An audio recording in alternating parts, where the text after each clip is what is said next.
Thank you very much, Your Excellency. For those of you who I haven't met before, my name is Eddie Mandry. I am Director for Africa in the Office of International Affairs, and I'll be helping moderate this Q&A session. I'll take the liberty of being the moderator to ask one question, and that has to do with your experience as an academic. You spent many years in academia, right, in the public service. How has that transition been going from one side to the other, into government? Yeah, it's very interesting. As you know, I came here as a young graduate student some 50 years ago. I was not able to go back to my life for political reasons. So I worked here at one of your leading law schools, and I rose to the position of the Charles Nago Professor of International and Comparative Law. I retired in 2009 and returned to Malawi, where I ran for parliament. And I was elected, and I became Minister of Justice, the Minister of Education, Science and Technology, and then Minister of Foreign Affairs. And suddenly, one day, the president suddenly died. So the following day, I was thrown into opposition, and I'm sure you know the rest of the story. I don't want to repeat here. But in any event, last year, I was elected after that president of the ruling Democratic Party, and last year, I won the election out of a field of 12 very strong candidates. So it has been a very interesting change. Now, each job has its own difficulties. I suppose in academia that maybe sometimes you make decisions that they have no consequences, except maybe the grades. I think the grades are the only thing that the students worry about. But the other things you make, the articles you write, some people read it, others don't. It doesn't matter much. But you make some contribution. But I love academic life. But in politics, you have to make decisions every day. We have limited resources, as I'm doing now.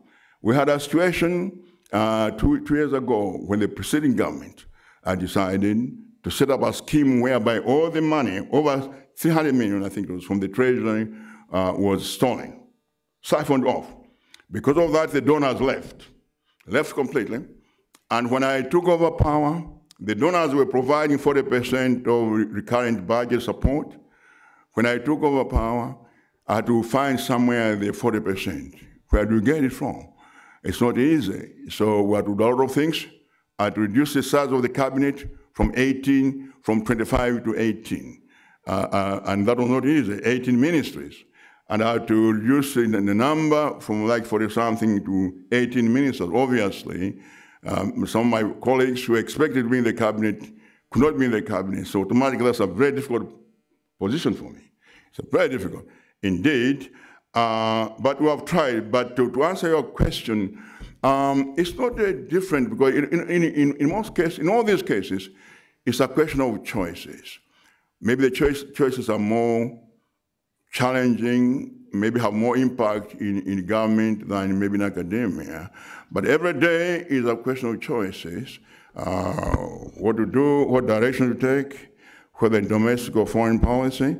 And that's not easy to do. But I think the academic life prepared me for that. And I think the kind of training you have here at Yale, as I was telling somebody, the dean Cleverick, when I was here, I took every course except one. Guess what that one was? A tax. I audited every course except tax. And I think my colleague here, Honorable Minister of Foreign Affairs, who was also a graduate of this law school. Actually, Malawi has only 4 graduates of Yale University. One was my foreign minister here. He also did not take tax.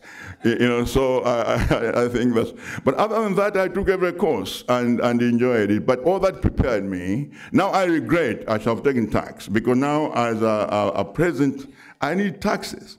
You see, I need taxes. You see, now that the donors have left, I need the money. So I should have done that, and I really regret. I really regret that. But in future, people come here, I advise them, when you go to Yale, the first course you take tax. Take tax.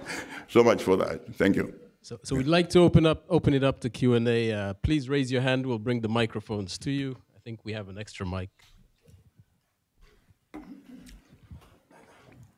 Mr. President, my name is Cass Kalba. I'm living here in New Haven, Connecticut, but have worked for the last 3 years with the Public-Private Partnership Commission in Malawi. Oh.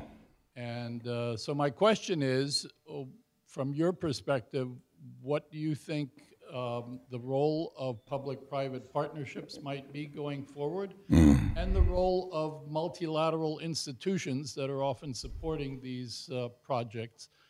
Given the history, that's not always been easy.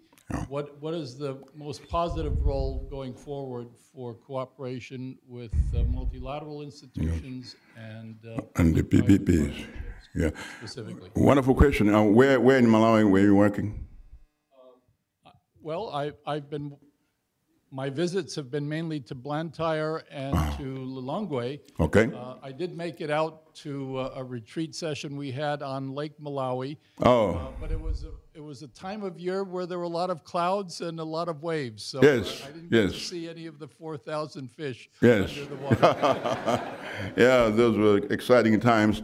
The public-private partnerships are extremely important. In fact, that's the way we should go. I was a few weeks ago. I was addressing a meeting, Wall Street, and I said that 30 years ago, I would not have come to Wall Street because I saw capital as an enemy, and I'm sure the Americans saw Africa as a problem, But now I see capital as a friend and Africa as an opportunity. So it's important now that the public and private partnership work together. In fact, we're working together. In a lot of areas, the road we are building in the north, from Jakwa to the old mission of Linsonia, is a PPP between Malawi government and Motor Angel, a Portuguese multinational. And many other projects now, universities. We are building new universities, and all those universities are going to need dormitories.